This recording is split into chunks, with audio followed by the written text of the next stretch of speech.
오랫동안 284장 찬송 함께 찬양합니다.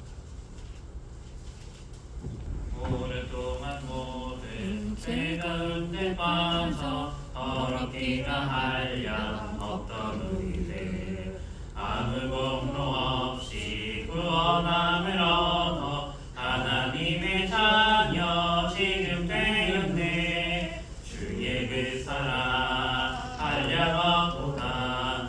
찬송할지어다 예수의 공로. 주의 그 사랑 한량 없도다. 찬송할지어다 예수의 공로. 주의 보혈로서 정결하게 씻겨 죄악에서 떠난 몸이 되었고 세상 근심 부른 감곳 없어지니 하나님의 빛이 영화롭도다. 주의 그 사랑 한량 없도다. 찬송할지어다 예수의 공로. 주의 그 사랑 한량 없도다. 찬송할지어다 예수의 공로. 죄의 깊은 잠과 뜬 세상의 꿈을 어서 깨어나라 나의 친구여. 은혜 받은 날과 구원 얻을 때가 지금은 세상에 선포되었네. 주의 그 사랑 한량 없도다. 찬송할지어다 예수의 공로. 주의 그 사랑 한량 없도다. 찬송할지어다 예수의 공로. 아멘.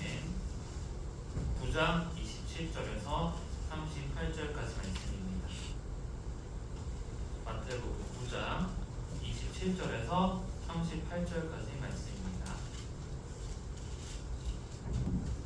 예수께서 거기에서 떠나가실새 두 맹인이 따라오며 소리질러 이르되 다윗의 자손이여 우리를 불쌍히 여기소서 하더니 예수께서 집에 들어가심에 맹인들이 그에게 나아오거늘 예수께서 이르시되 내가 능히 이 일 할 줄 믿느냐. 대답하되 주여 그러하오이다 하니 이에 예수께서 그들의 눈을 만지시며 이르시되 너희 믿음대로 되라 하시니 그 눈들이 밝아진지라. 예수께서 엄히 경고하시되 삼가 아무에게도 알리지 말라 하셨으나 그들이 나가서 예수의 소문을 그 온 땅에 퍼뜨리니라. 그들이 나갈 때에 귀신 들려 말 못하는 사람을 예수께 데려오니 귀신이 쫓겨나고 말 못하는 사람이 말하거늘 우리가 놀랍게 여겨 이르되 이스라엘 가운데서 이런 일을 본 적이 없다 하되 바리새인들은 이르되 그가 귀신의 왕을 의지하여 귀신을 쫓아낸다 하더라. 예수께서 모든 도시와 마을에 두루 다니사 그들의 회당에서 가르치시며 천국 복음을 전파하시며 모든 병과 모든 약한 것을 고치시니라. 우리를 보시고 불쌍히 여기시니 이는 그들이 목자 없는 양과 같이 고생하며 기진함이라. 이에 제자들에게 이르시되 추수할 것은 많되 일꾼이 적으니 그러므로 추수하는 주인에게 청하여 추수할 일꾼들을 보내주소서 하라 하시니라. 아멘. 여러분 쇼핑하실 때 보통 어떻게 하시는 편이세요? 쇼핑하실 때 어떤 분들은 목록을 다 가지고 계세요. 목록을 가지고서 이제 노트에 적어놓든지 아니면 자기 머릿속에 있든지 가서 자기 필요한 것만 딱딱 사시는 분들이 계세요. 그런데 어떤 분들은 내가 필요한 것도 필요한 건데 가서 그때 어떤 상품들이 있는지 그때 그 가게 사정에 따라서 어떤 상품들이 생산 상품이 나오는지 거기에 또 민감하신 분들이 계세요. 저는 이제 쇼핑할 때 주로 미리 적어놓는 편이에요. 그래서 적어놓고 가서 필요한 것만 딱딱 삽니다. 그러면 항상 그리고 나서 후회되는 게 그거를 안 사네 하는 것들이 많은 것 같아요. 그걸 안 샀네. 진짜 필요한 것들인데 가서 내가 그 가게에서 그 세일하는 걸 봤는데 그때 사놨을 걸. 그랬던 적이 한두 번이 아니어서 제가 늘 고민됩니다. 지혜롭게 쇼핑하는 방법이 뭘까? 항상 고민됩니다. 그런데 지혜롭게 쇼핑하는 방법이 뭘까라고 생각하면서 들었던 생각이 아무래도 사는 사람의 마음과 사는 사람의 입장과 사는 사람의 입장 두 개를 다 고려하는 것이 필요하겠다라는 생각이 들더라고요. 사는 사람들은 내가 뭐가 필요한지 알아요. 난 이거 사야 돼. 근데 파는 사람들 입장에는 또 다른 것들이 있어요. 가게 사정에 따라서 그게 2월 상품일 때도 있어요. 그럼 이제 싸게 나와요. 또는 행사 상품일 때가 있어요. 다른 물건들을 팔기 위해서 이것도 이제 같이 살 수 있도록 사람들이 잘 안 사니까 그 행사 상품으로 따로 이렇게 곁들여서 파는 경우가 있습니다. 근데 지혜로운 쇼핑은요, 파는 사람의 입장도 고려하고 사는 사람의 입장 두 개 다 고려하는 게 지혜로운 쇼핑입니다. 그런데 지혜롭게 우리가 신앙생활하는 것도 마찬가지가 아닐까라는 생각이 들어요. 당연한 거 제가 말씀드리는 이유는요, 오늘 성경 말씀에서 예수님께서 자기가 어떤 분이신지 마태복음 특별히 9장에서 이야기를 하고 있기 때문에 그렇습니다. 마태복음은 예수님의 이야기를 예수님의 말씀만 전하지 않아요. 예수님 그분이 어떤 분인가 거기에 집중하고 나서 그 뒤에 예수님의 말씀을 쭉 얘기를 해요. 예수님이 어떤 분인지 너희가 경험하고 나서 그 뒤에 우리가 믿어야 될 분이 누구신가, 우리가 관계해야 될 분이 누구신가를 분명하게 이야기를 하고 있다는 거예요. 예수님도 두 가지 모습이 있습니다. 하나는 우리가 예수님이 우리에게 필요한 예수님의 모습이 어떤가라는 거고요. 또 하나는 예수님 당신이 우리에게 보여주고자 하시는 모습이 어떤가라는 거예요. 오늘 이 두 가지 모습을 우리 함께 고려하면서 예수님에 대해서 더 의지하고 예수님을 더 붙잡는 그런 시간들 되시기를 간절히 바랍니다. 여러분 기억하시길 바랍니다. 첫 번째, 예수 그리스도는 우리를 긍휼히 여기시는 분이라는 사실 기억하시기 바랍니다. 눈이 보이지 않는 두 사람이 예수님께 찾아와요. 그래서 이렇게 말합니다. 9장 27절 말씀에 이렇게 얘기합니다. 예수께서 거기에서 떠나가실새 두 맹인이 따라오며 소리질러 이르되 다윗의 자손이여 우리를 불쌍히 여기소서 하더니, 여기 예수님에 대해서 예수님 이렇게 얘기하지 않아요. 다윗의 자손이여 우리를 불쌍히 여기소서라고 이야기를 하고 있다는 거예요. 다윗의 자손이 누구냐? 하나님께서 우리 왕 다윗에게 약속하셨던 우리를 다스릴 그 메시아, 우리를 다스릴 왕을 보내주시겠다. 우리가 그분을 기다립니다. 당신 그분 아닙니까? 라고 이야기를 하고 있는 거예요. 예수님께 나와서 이 사람들이 의원들은 고치지 못했던 내 눈을 고쳐주세요, 불쌍히 여겨주세요 라고 고백했다라는 거예요. 우리가 기도로 나아갈 때 기도하는 우리의 모습을 예수님은 어떻게 보실까? 예수님은요, 이 두 사람처럼 우리를 보신다라는 거예요. 하나님 앞에 나아가고 싶은데 자기 죄 때문에 도저히 나아갈 수 없어서 이리저리 방황하며 고민하는 모습에 우리를 주님은 보신다라는 거예요. 내가 돕지 않으면 그 누구도 그를 위해 도울 자가 없겠다는 마음으로 우리를 살펴보고 계신다라는 거예요. 바리새인들이 예수님께 물었죠. 왜 당신은 저런 쓸데없는 사람들과 함께 어울리십니까? 왜 하나님의 아들이라면서 저런 죄가 많은 자들과 함께 어울리십니까? 라고 곧 예수님께 물었어요. 그랬더니 예수님께서 9장 12절에서 13절 이렇게 말씀하시죠. 예수께서 물으시고 이르시되 건강한 자에게는 의사가 쓸데없고 병든 자에게나야 쓸데있느니라. 너희는 가서 내가 긍휼을 원하고 제사를 원하지 아니하노라 하신 뜻이 무엇인지 배우라. 나는 의인을 부르러 온 것이 아니요 죄인을 부르러 왔노라 하시니라. 아멘. 예수님이 보시는 우리의 모습은요, 그 누구도 도울 수 없고 의지할 자가 없는 자들처럼 보신다라는 거예요. 나는 너희가 드리는 그 예배, 그것보다 더 중요하게 생각하는 것이 무엇이냐? 너희가 나를 사랑하고 내가 너희를 긍휼히 여기는 것, 나는 내가 너희를 사랑하는 그 사랑과 너희가 나를 사랑하는 그 사랑을 내가 원해 라고 말씀하셨다라는 거예요. 예수님이 우리가 얼마나 신앙생활을 오래 했는지도 알아봐 주시는데, 그런데 중요한 것은 예수님은 우리를 사랑하시는 그 사랑에 항상 집중하고 계시다라는 거예요. 우리가 얼마나 연약한지 알고 계시다라는 거예요. 그리고 그것을 묻고 따지고 하지 않으신다는 거예요. 당신의 눈에 우리는 내가 긍휼히 여겨야 할 자들 그렇게만 보신다라는 거예요. 이 사실을 우리가 함께 기억하기 원합니다. 기도로 나아갈 때 우리가 얼마나 신앙생활이 오래되었든 얼마나 우리가 선한 일을 많이 했든지 얼마나 우리가 말씀을 잘 알고 있는지 그게 중요한 거가 아니라 예수님께서 우리를 긍휼히 여기시는 자들이라는 사실이 중요합니다. 내가 어린아이처럼 예수님의 도움이 필요합니다라고 기도할 때 예수님은 네가 신앙생활이 그 정도가 됐는데 이제는 그 기도가 아니라 다른 기도를 해야 되지 않겠니? 그렇게 묻지 않으신다라는 거예요. 지금 당장 우리에게 필요한 것이 무엇이냐 거기에 긍휼히 여기실 마음을 가지고 보신다는 사실 기억하시길 바랍니다.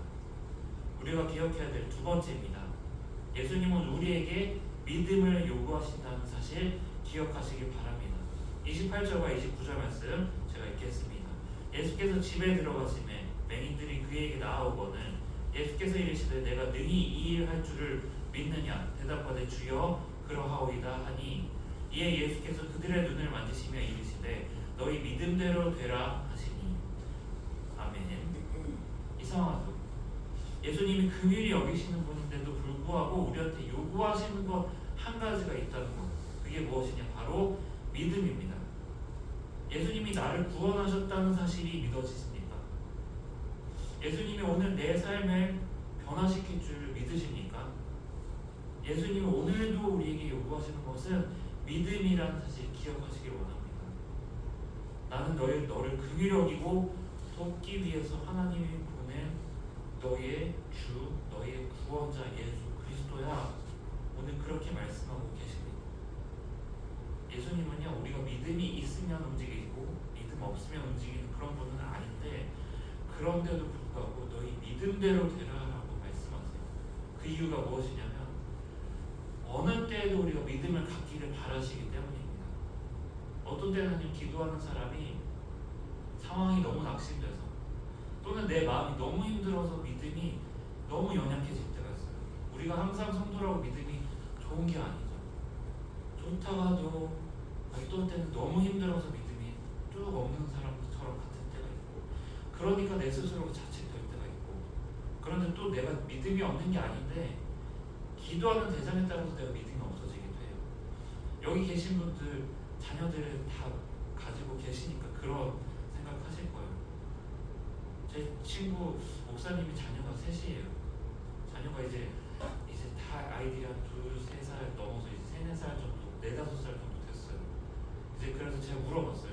이제 목사님이 이제 좀 편해지셨겠어요. 왜냐하면 이제 아이가 막 깨고 막 이제 잠잘 때 그때 막 가서 얼른 달래고 막 시도 때도 없이 밥 먹이고 하는 거 이제 끝나셨으니까 이제 조금 괜찮으시겠어요? 라고 했더니 표정이 안 좋아져요.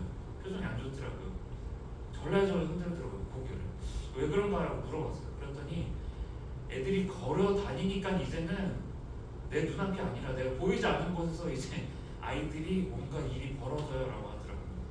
하나는요 눈앞에 있어요. 근데 눈앞에 있는데 물 쏟아요. 물 쏟는 건 괜찮대요.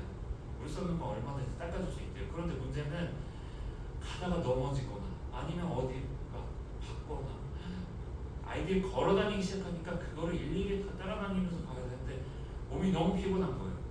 옆에 또 어떤 아이랑 또 같이 놀고 있는데 둘째는 또 같이 또 싸우고 있어요. 셋째는 또 안 보이니까 이제 좀 괜찮겠지. 근데 다른 방에 가가지고 일을 벌이고 있어요. 우당탕탕 소리가 이제 벌어져요.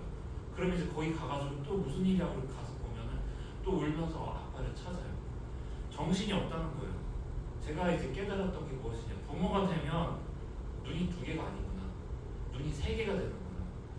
얘가 지금 내 눈에 보이지 않아도 내가 신경 쓴 게 이 아이구나. 내가 지금 이 아이가 정말 조금씩 성장해도 그거랑 상관없이 나는 항상 불안하구나. 그 사실을 깨닫게 됐어요. 근데 여러분 자녀들이 다 컸는데도 불구하고 여러분 그 마음 변하시지 않잖아요. 내가 내 자녀에게 향하는 그 마음은요 부모이기 때문에 쉬지 못하는 것 같아요. 그러다 보면 내 자녀들을 위해서 기도하다 보면 우리가 믿음이 분명히 있는데도 불구하고 마음이 계속해서 불안하고 계속해서 주님께 도우심을 구하게 돼요. 그런데 우리가 기억해야 될 것이 무엇이냐? 우리만 부모가 아니라는 사실 기억하시기 바랍니다. 우리만 부모가 아니고 우리 친정 아버지, 우리 하늘 아버지가 분명히 계시다는 사실 기억하시기 원합니다. 우리도 하나님 눈에는 자녀들처럼 보이세요. 우리가 걱정하는 그 걱정들을 하나님도 자기 걱정처럼 항상 끌어안고 계시다는 겁니다. 그런데 기도하는 사람이 믿음이 없어서 주님을 붙잡지 못하고, 기도하는 사람이 나 혼자 끙끙 앓고 있으면 아버지 되신 분이 그렇게 민망해지실 수 없다라는 거예요.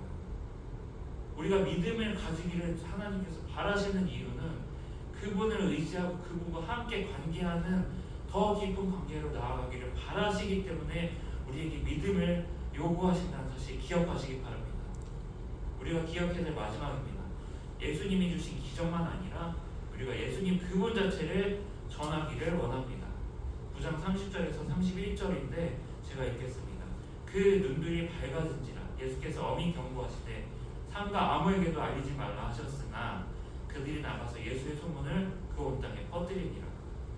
분명히 예수님은 이 병든 사람들, 눈이 보이지 않아서 예수님 찾아왔던 이 두 사람들에게 그 눈을 다 밝히게 해주시면서 말씀하셨어요.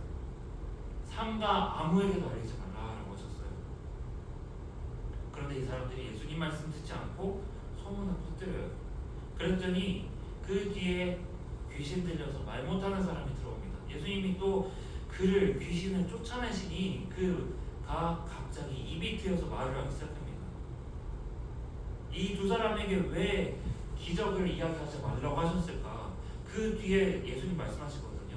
이제 내가 나아가서 하나님의 말씀을 전해야 되는데 아직 일꾼들이 부족하고, 예수님이 분명히 선교에 대한 마음을 가지고 계세요. 그런데도 불구하고 이 두 사람한테는 너희가 이 일들을 이야기하지 말라라고 하세요. 그 이유가 무엇일까? 제가 참 이렇게 묵상하다 보니까 이 두 사람은 예수님이 기적에 집중했던 것 같아요. 나가서 기적을 전합니다. 예수님이 근데 이야기하지 말라고 하셨는데도 불구하고 기적을 전해요. 여러분, 우리가 예수님의 기적과 기도 응답 그것에서 믿음이 시작되는 거예요. 그런데 중요한 건 거기에서 끝나면 믿음은 사실 더 다음 단계로 나아갈 수 없다는 사실이에요. 믿음은요, 우리가 예수님께서 우리의 기도 응답을 받으시고 그로부터 시작해요. 그런데 중요한 건 우리가 거기서 끝나고 우리의 뜻대로 다시 살아가면 한 가지 패턴이 생긴다는 거예요. 내가 믿음으로 하나님께 나아가서 기도 응답을 받고 다시 말씀대로 살다가 다시 익숙한 내 뜻대로 살아가다가 다시 또 문제가 생기면 또 예수님께로 나아가서 기도 응답을 구하고 받으면 또 다시 내 뜻대로 살아가고, 우리가 믿음이 없어지는 게 아니라 예수님과의 다음 단계, 믿음의 다음 단계로 나아가지 못하기 때문에 그렇게 되는 거예요. 여러분, 예수님이 늘 놀라운 능력을 가지셨다는 것에서 우리가 시작할 뿐만 아니라 우리가 예수님의 말씀에 귀를 기울이는 자들 되기를 소망합니다. 제가 군대에서 이제 예수님을 처음 이렇게 알아가게 되면서 예수님께서 순서가 있으시더라고요. 처음에는 제 기도응답을 잘 들어주세요. 그런데 나중에는 기도응답을 안 들어주시기도 해요. 제가 원하는 기도응답이 아니라 또 다른 방향으로 인도하시더라고요. 그런데 이 방법이 저만이 아니라 성경에서 보여주는 하나님의 방법이에요. 이스라엘이 하나님이 어떤 분인지 모르니까 기적으로만 보여주세요. 출애굽할 때 광야에서 10가지 심판, 10가지 재앙을 보여주시고 홍해를 갈라주신데 그 뒤에 이 사람들한테 주어진 것이 무엇이냐? 너희가 광야에서조차 내 말씀대로 살겠니? 그것을 보신다라는 거예요. 근데 이스라엘은 거기서 하나님이 내 뜻대로 왜 이루어지지 않으시지? 왜 나랑 예전과 같지 않으시지? 라고 생각했다라는 거예요. 제가 기도를 하면서 깨닫게 된 것, 말씀을 묵상하면서 깨닫게 되는 것은 우리의 기도에 하나님 응답하시는 것, 그것 더 넘어서 우리와 말씀으로 함께 내 말을 너희가 기억하면서 살아가는 것, 그것을 바라신다는 사실을 제가 깨달았어요. 여러분, 예수님 그 자체를 전하는 저와 여러분이 되게 소망합니다. 내가 겪었던 예수님을 전하는 자들 되기를 소망합니다. 예수님이 나와 함께 하셨더니 이런 일들이 벌어졌어요를 우리가 전하는 것뿐만 아니라, 그런데 내가 예수님을 경험하니까 그분이 이런 분이시더라, 내가 말씀대로 살면서 뜻대로 되지 않았을 때도 불구하고 내 뜻 너머로 일하시는 그분을 내가 말씀을 붙잡았을 때 깨달을 수 있었더라. 그 사실을 전하는 저와 여러분이 되기를 소망합니다. 제가 고백하는 예수님은요, 내 뜻보다 더 크셔서 내가 걱정하는 걱정들이 아무런 쓸데없는 걱정이 되게 만드시는 예수님이셨어요. 내가 성경에서 배운 예수님이 아니라 제가 겪은 예수님을 전한다라고 하면 저는 이렇게 전하겠어요. 예수님은 내가 걱정하는 그 걱정이 아니라 걱정이 쓸데없는 걱정이 되게 만드시는 분이셨다. 제가 그거 얘기할 수 있어요. 제가 그 예수님을 만날 수 있었어요 라고 고백할 수 있습니다. 여러분, 이제 말씀을 정리합니다. 우리가 세 가지 사실 기억하기 원합니다. 예수 그리스도는 우리를 긍휼히 여기시는 분이라는 사실 기억하시기 원합니다. 두 번째로, 예수님은 우리에게 믿음을 요구하시고 그 다음 단계로 나아가기를 기다리신다는 사실 기억하시길 바랍니다. 세 번째로, 예수님이 주신 기적뿐 아니라 그분 자체를 경험하고 전하는 우리가 되기를 기대하시고 바라신다는 사실 기억하시길 바랍니다. 기도하고 마치겠습니다.